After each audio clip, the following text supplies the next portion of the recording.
How does kidney yang deficiency affect a female particularly? How are females affected by kidney yang deficiency in Chinese medicine? Chinese Medicine Podcast is the place where you can come to learn in a fun and easy way about things relating to your body in a Chinese medicine way and learn some self-help things you can do. So today we're going to be answering a subscriber's question about kidney yang deficiency, how it relates to the pericardium or heart, or blood deficiency. So I'll put their question up there on the screen. And this is coming off a video that I did about just the female orgasm tax the body as much as a male orgasm would tax a person. So the way we think about taxation, we're going to talk about this in the video, the way we think about aging. This is going to relate to menopause. This is going to relate to the things that we do to our body that might tax it or deplete us even more. So this is going to be a little bit of a journey, as most of my videos are. Let's take a journey. So let's come on the journey together. So the first thing we want to understand is that we have two components in our body, yin and yang. Yang is the function and yin is the structure. So the physical body that we have is the yin, the structure, the organs, the ability of those organs to function, to have life is purely the yang aspect. So when yang gets depleted, we can think of it as function is getting depleted. Now, many people know I do a thing called classical Chinese medicine, not TCM. Now, classical Chinese medicine is like the foundational aspects of Chinese medicine. And we actually don't have this diagnosis of kidney yang deficiency. It's just yang deficiency. So it's not saying that only the kidney is affected. But both have this equal idea, this similar idea that at the core of your body, the yang is the thing that gets taxed. The yang is what gets depleted. The function is what gets depleted. Like you would notice that if you were to die, your body doesn't just poof disappear, right? After your life force leaves it. It takes time for that to degrade. And the reason why your body does degrade after your spirit has left it, after your yang has left it, is because that yang is needed to keep that structure going. So it's natural for our body's yang to decline. And you could kind of think of this as a sort of a very, very long triangle of, decline of yang. So when you're born, you've got lots of yang. And when you die, you've got the least yang. And in a natural sense, this would be over 100 healthy years. And your yang would naturally decline. It's not normal for a person who's older to be jumping and running and skipping and hopping as much as a 2-year-old kid is, right? But there are some things in life that deplete us more than other times, like more than other people. Why do some people live to 100 healthy years and they've still got most of their faculties with them? And some people are rapidly declining by the time they're 70, 80. They've got serious health problems. Maybe they can't hear or see properly, or, lose function or get other illnesses. More specifically, because of this video, this question, how does that affect females versus males? Does that decline of yang affect females in a different way to males? Yes, it does. Because females have a menstrual cycle, because they are more prone to getting blood deficiency because of that menstrual cycle, because of the ability to have babies, because of having babies, and all of the aspects that kind of go along with that. So we're going to talk about those things in the video today. So both male and females get taxed, right? All people experience taxation. And the same things tax both sides, both sexes, right? So drinking alcohol is something that taxes you more than not drinking alcohol, right? Both in the same way. Having a poor diet, having poor sleep. And we could go into the details about what that is in more detail, but in general, like if you eat lots of packaged foods, if you have a lot of dampness going on in your body because of your diet, then this is going to cause you to have your digestion isn't working as well and it bogs up. Now I'm going to go into different constitutional types in this video, and we'll see how taxation kind of affects some people in more moist ways and some people in more drier ways. So that's another way to think about it as well. So both sexes, male and female, are taxed by blood, losing blood or blood deficiency. They can get depleted from that. But because men aren't creating a menstrual cycle every month, they're not making that blood. So they're not being taxed in that way. And that's what I was kind of answering. Someone asked a question about orgasm, because it's known in Chinese medicine about keeping your essence in, right? And this ejaculation being a way that you're going to deplete your essence. So on the other hand, females don't get depleted by masturbation as much as males do, or sexual activity. They do get depleted from it, but just not as, it doesn't deplete them as much as it does for a male. And you'll have to go and watch that video about the female orgasm video that I did to kind of understand that part in a bit more. I'm not going to go through all that again in this one. So let's just get back to this question exactly. So how it relates to the pericardium or heart blood deficiency. And that's a really good question, because again, also men can be depleted in the pericardium heart blood deficiency. They can see, and I do see patients in my clinic like that. But it's probably not as common for males as it is for females. But given the right circumstances, it can happen, right? So what actually does happen? So as that yang declines, we have this saying, and this is much more of a classical Chinese medicine perspective on it. Weak yang floats, strong yang is kind of contained. So you could think of this as like, remember Back to the Future where the Great Scott, Gigawatts of electricity. 21 gigawatts! The nutty professor, whatever his name is, has got the plutonium, right? And he's like, we got to get to 121 gigawatts. And he's got to get this plutonium. And you see him pull out the plutonium from that little canister thing that they keep it in. And the plutonium is the function. That is the yang, right? Imagine that. Like they need that to drive that DeLorean, right? That Back to the Future machine, the time machine. But in order to keep that super volatile compound, it's got to be kept in a cool environment. And so this idea of like that your body stores this yang here is part of strong function. It's part of health. And as we get older, unfortunately, our yang gets weaker and it's more likely to float. It's more likely to go out. So what happens is that you actually get cold on the inside and warm on the outside. Now, some people feel this. They feel hot on the outside. They feel flustered. They feel annoyed. They feel sweaty. They feel really just not great on the outside. And most women would describe this as a hot flush or a menopausal symptoms.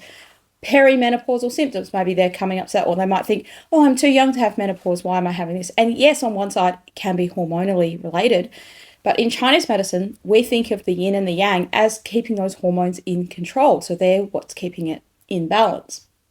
So as we get older, that strong yang isn't strong anymore, it's weaker, so it's kind of floating outwardly, and as it floats out, the organs in the inside can get cooler, and what that means is they've lost the ability to have proper function.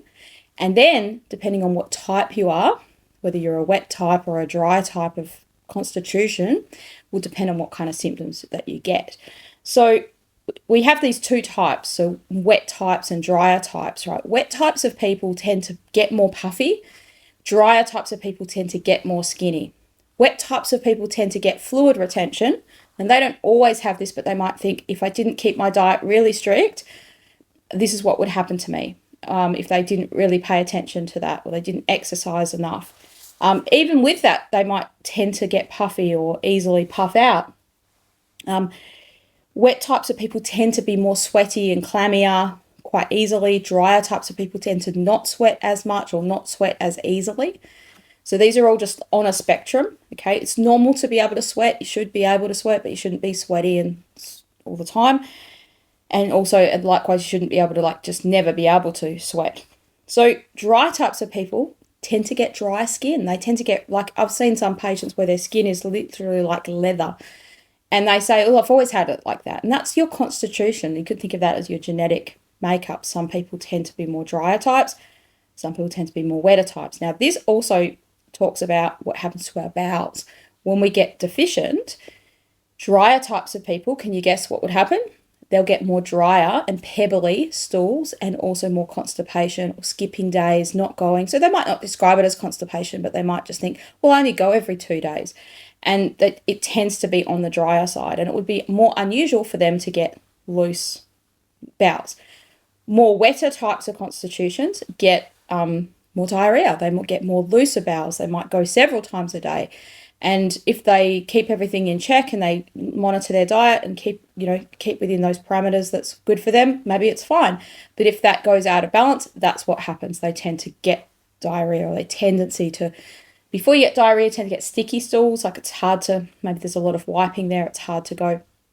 So this isn't just like a one-off thing that happens from foods. Like if I ate a bag of apricots, I'm sure that I would get some kind of diarrhea, no matter whether you're a dry type or a moist type of person. What tends to happen to the wetter types is they tend to suffer more with the weight gain and the difficulty to lose weight.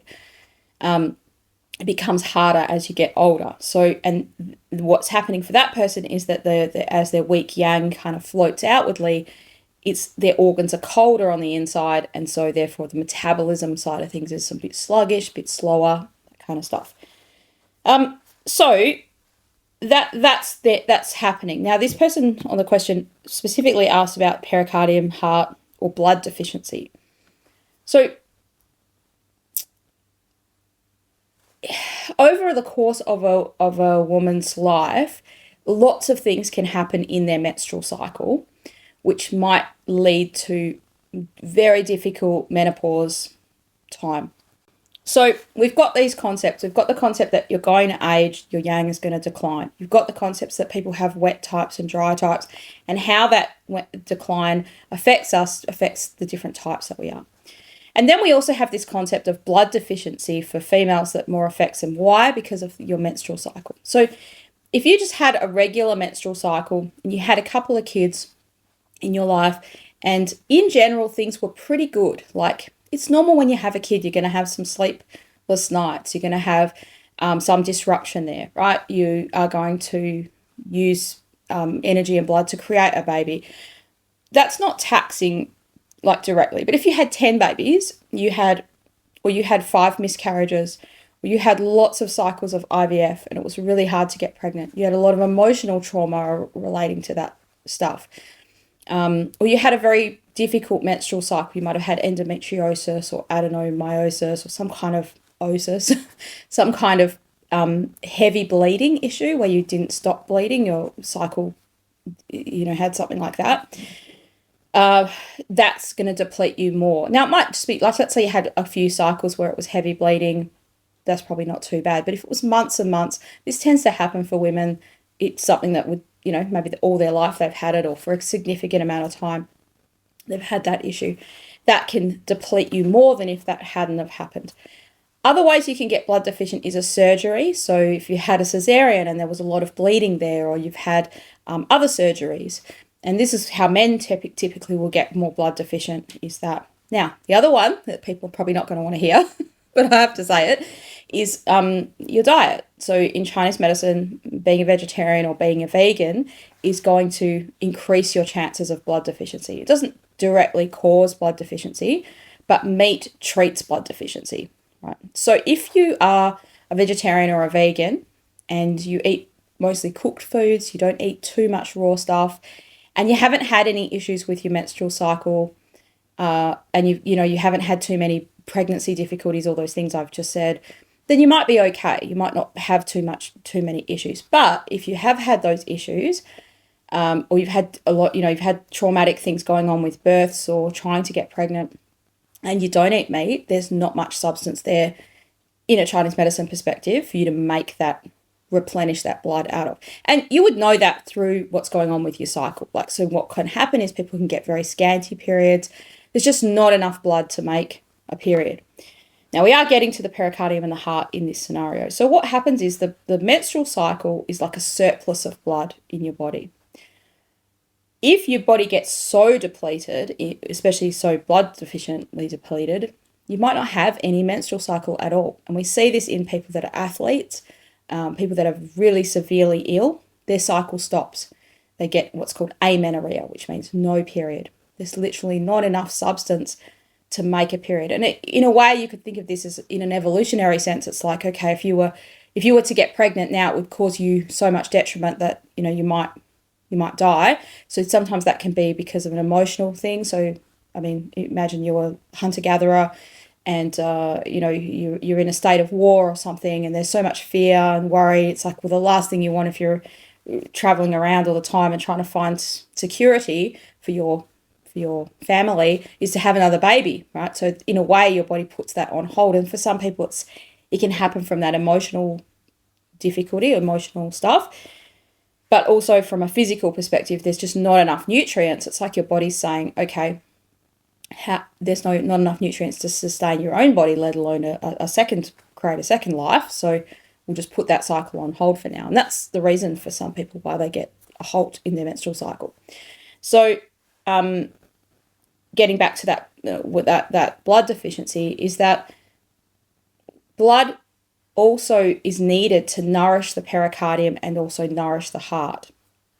So we think of the pericardium as the sac around the heart, and the first thing that is the buffer zone for the heart. Now, in Chinese medicine, the functions of the heart are all the emotional, the spiritual, the psychological functions of our body, as well as other things, like obviously the beating of the heart and the circulation of blood. That's all part of it as well. It's actually your mind. So they call this the Shen, and the Shen is sometimes translated as the spirit or the mind. But the Shen also encompasses the soul. It encompasses different types of souls in Chinese medicine, not what you think. So when you dream, it encompasses your ability to have emotional responses and to have pleasure in your life and things like that. So the pleasure particularly relates to joy. So how does this affect the pericardium? If you were to get deficient, so this person's question said, if I'm kidney yang deficiency, if I have kidney yang deficiency, which I've just taken as, let's forget about the kidney yang deficiency, it's all the same thing. We'll just call it yang deficiency.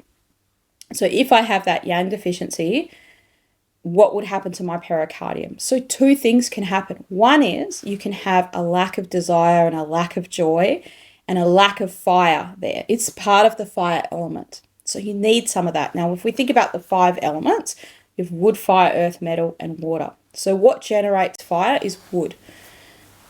Life planning, knowing you're going to do something with your life, having a direction, having a purpose, deciding that you're going to do things. That's all wood element types of things. And that in itself then generates, like, hopefully some pleasure, some joy from doing those things, that drive. So wood is related to liver. The yin side of wood is blood. So if there's a lack of blood, there's going to be a lack of the yang of wood is going to be affected as well. So the yin of wood is blood and the yang of wood is qi. This might be getting a bit too confusing now, but if we kind of think about it, that it's that underlying nourishment for your body to then make that purpose, make that drive, make that that ability to flow and move and flex. That so it can be, there could be a lack of wood that then affects the pericardium. So then there's a lack of drive, there's a lack of desire. So these are people that feel very flat, they feel very just not knowing what to do. Some kinds of depression can be like that, where people just don't feel like doing anything. They're lucky if they get out of bed in the morning. It's just like, even that is an effort. It's like, it feels like everything is an effort. And even food, like eating food, there's no joy or pleasure or anything in that, or desire in that. That would be very extreme, like the a worst case scenario. And sometimes people can hit that point for a little while and they come out of it, and sometimes people can be in that place for a long time. And if that's coming from a position of blood deficiency, the treatment for that is to work on tonifying blood. So the first place you could start for your own self would be diet, eating more meat, eating bone broth, eating more cooked foods, more blood-nourishing vegetable type of foods. If you are a vegetarian or a vegan, you could have things like blueberries, blackberries, raspberries, beetroot, all this stuff cooked. Stay away from the cold, dry and raw stuff, right? Even things like sweet foods like red dates could be helpful, and honey, kind of. Now, not too much sweet, but that kind of thing can sometimes build that nourishment. Some people get so depleted they need that. And those types of foods are used in herbal medicine, those types of herbs that are also foods. So the other side that can happen, if you've got a lack of blood to nourish the body, which in turn is going to nourish the pericardium, to nourish the heart, is actually too much desire. and over-sexualization. Now, it talks about this, I think, in the joy video. Can you have too much joy? What happens is it's almost like a fire. It gets dry, and it's like there's less moisture in that. So think about this. If you were cooking a soup on the stove and it just was cooking and cooking and cooking for a long time, it will get thicker and thicker, the liquid that's in there. And it can burn on the bottom if you don't keep stirring it. Like if you've ever made one of those sauces where it's meant to thicken, you'll know exactly what I mean. And then next thing you know, you're like, oh no, I've got that burny sort of thing on the bottom of the pot. So the moisturization of blood prevents that from happening so that you don't have that. But if you don't have enough blood, for some people, now why does it affect some people with this lack of desire and some people with the too much desire? That can be constitutional, right? Because if people are more tendency to a dry type, it makes sense that they're going to have that situation. Now it's not always that, and that's where you probably go and see a practitioner to work things out in a deeper way. But this is kind of why I make these videos, is to show you how does a practitioner think about things. How do we think about stuff in Chinese medicine? So in that too much desire, it could be like a person is just can't be satisfied. They could be so sexual, but they also are so depleted. They kind of do, and this doesn't always happen in a sexual way, but for some people they feel like this tendency to go, and they can't stop going, but they're exhausted, but they also can't rest. They just kind of are on this almost like a false energy, and what will happen is eventually that kind of just almost peters out, and the person's like, I've got to have a sleep for a day, or I've got to have a rest, or just, kind of peaks out. Now, in a mental illness, this can affect people and cause like a bipolar situation where you've got a massive high, and then a massive low. Not saying people who get this pattern have a bipolar, but it can manifest like that's the way we would see the pattern of bipolar act, because your pericardium and your heart, which belong to the fire element, relate to mental emotional function. So one of the ways this could go out of balance is that a person gets really, really mentally out of balance. Like they could end up getting mental disturbance. The next aspect I haven't mentioned, which is really important in all of this, is sleep. So if we go back to the beginning of the video and I said, your yang is going to decline, what are the things that can affect the yang to decline more easily than others? Okay, diet is one of those things. Emotional traumas, particularly long standing things like that. And physical traumas that have happened to your body, accidents and things where you haven't been able to recover that well, or it's been a taxing part on your recovery, diet, and sleep. So one bad night of sleep doesn't affect you like this, but many nights of sleep, or if a person gets a type of insomnia where they can't sleep at all, like they just are pacing around and they can't sleep, actually the treatment for that type of sleeplessness in a herbal medicine sense is this rich, nourishing type of herbs, which moistens the pericardium. So we kind of treat it. Now in TCM, traditional Chinese medicine, they have this pattern called heart fire. In classical Chinese medicine, we don't have that pattern. We just think of it as your weak yang is floating and it's like flaring yang and it's disturbing the heart. The herbs that are used are different. We don't sort of like douse that fire down with a big hose of cooling herbs, which is sort of what TCM sort of thinks it's going to do.